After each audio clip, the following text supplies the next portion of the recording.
ইরানে যুদ্ধ শুরুর ঠিক দুদিন আগের কথা। মধ্যপ্রাচ্যে তুমুল উত্তেজনার মধ্যেই ইসরায়েল সফরে যান ভারতের প্রধানমন্ত্রী নরেন্দ্র মোদী। যুদ্ধ শুরু হওয়ার পর মোদীকে নিজের মহান বন্ধু উল্লেখ করে পাশে থাকার জন্য ধন্যবাদ জানান ইসরায়েলি প্রধানমন্ত্রী বেনিয়ামিন নেতানিয়াহু। এমনকি হামলায় ইরানের সর্বোচ্চ নেতা আয়াতুল্লাহ খামেনি নিহত হওয়ার পরও এক রহস্যময় নীরবতা পালন করে ভারত।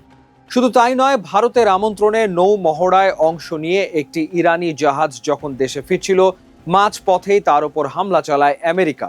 নিহত হন বহু ইরানি নাবিক। তখনও নীরব ছিল দিল্লি। কিন্তু কূটনীতির চাকা ঘুরতে সময় লাগে না।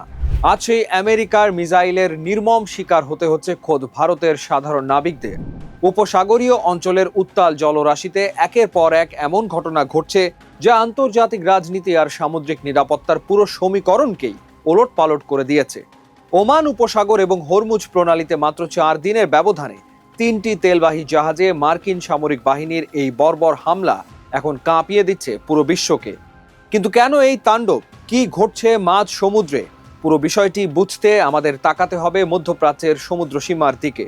সেখানে মার্কিন সামরিক বাহিনী এক কঠোর নৌ অবরোধ জারি করে রেখেছে। ওয়াশিংটনের দাবি, ইরান থেকে তেল পাচার বা আন্তর্জাতিক নিষেধাজ্ঞা অমান্য করে চলাচলকারী জাহাজগুলোকে থামাতে তারা এই অঞ্চলে কড়া নজরদারি চালাচ্ছে। মাত্র 4 দিনে পরপর 3টি বাণিজ্যিক জাহাজে হামলা চালিয়েছে মার্কিন সেন্ট্রাল কমান্ড। আর প্রতিটি হামলার ধরন ছিল হুবহু এক, জাহাজের ইঞ্জিন রুমে নিখুঁত নিশানা করে আঘাত হানা। প্রথম হামলাটি হয় গত 8 জুন। সেদিন পালাউয়ের পতাকাযুক্ত এমটি মারিভেক্স যখন ওমান উপসাগর দিয়ে যাচ্ছিল, তখন মার্কিন নৌবাহিনীর নির্দেশ অমান্য করে সেটি ইরানের একটি বন্দরের দিকে যাওয়ার চেষ্টা করে বলে অভিযোগ ওঠে। মার্কিন রণতরী ইউএসএস আব্রাহাম লিঙ্কন থেকে উড়ে আসা একটি FA-18 সুপার হর্নেট যুদ্ধ বিমান জাহাজটির ইঞ্জিন রুমে নিখুঁত মিসাইল হামলা চালায়। জাহাজটিতে আগুন ধরে যায়। সৌভাগ্যবশত ওমান বিমান বাহিনীর হেলিকপ্টার এসে জাহাজে থাকা 24 জন ভারতীয় নাবিককে অক্ষত অবস্থায় উদ্ধার করে। প্রথম হামলার 2 দিন পর হরমুজ প্রণালীর কাছে সেত্তে বেলো নামের আরেকটি তেলবাহী জাহাজে মিসাইল ছোড়ে মার্কিন বাহিনী। এবারের আঘাতটি ছিল মারাত্মক। ইঞ্জিন রুম লণ্ডভণ্ড হয়ে আগুন ধরে যাওয়ায় 24 জন ভারতীয় ক্রুর মধ্যে 3 জন ভারতীয় নাবিক প্রাণ হারান। বাকি 21 জনকে উদ্ধার করা সম্ভব হলেও এই ঘটনা পরিস্থিতিকে চরম উত্তপ্ত করে তোলে। এই হামলার রেশ কাটতে না কাটতেই বৃহস্পতিবার গিনি বিসাউয়ের পতাকাধারী এমটি জলবীর নামক ট্যাঙ্কারে 2টি শক্তিশালী হেলফায়ার মিসাইল নিক্ষেপ করে মার্কিন যুদ্ধ বিমান। মার্কিন বাহিনীর দাবি, বারবার নির্দেশ দেওয়া সত্ত্বেও জাহাজটি থামেনি।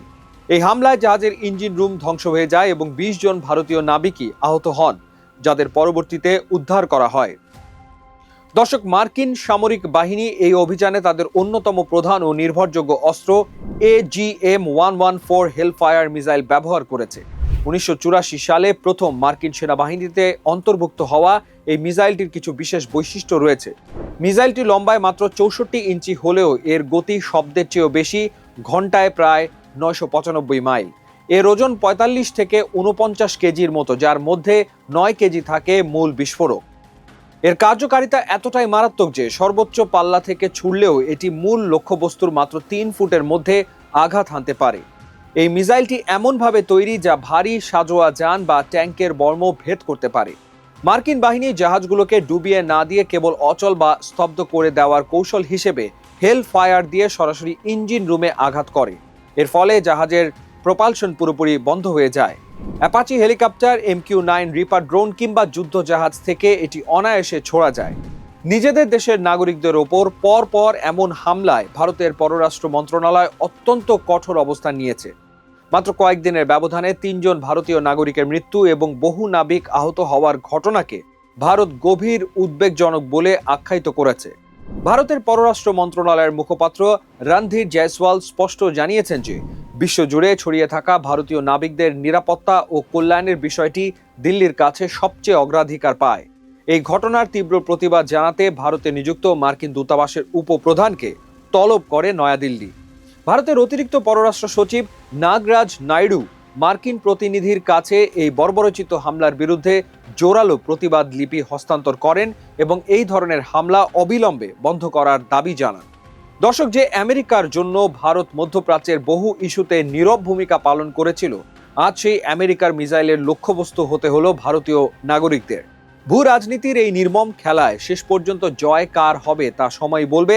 তবে মাঝ সমুদ্রের সাধারণ নাবিকদের এই রক্তপাত বিশ্ব শান্তির জন্য এক বড় উদ্বেগের কারণ।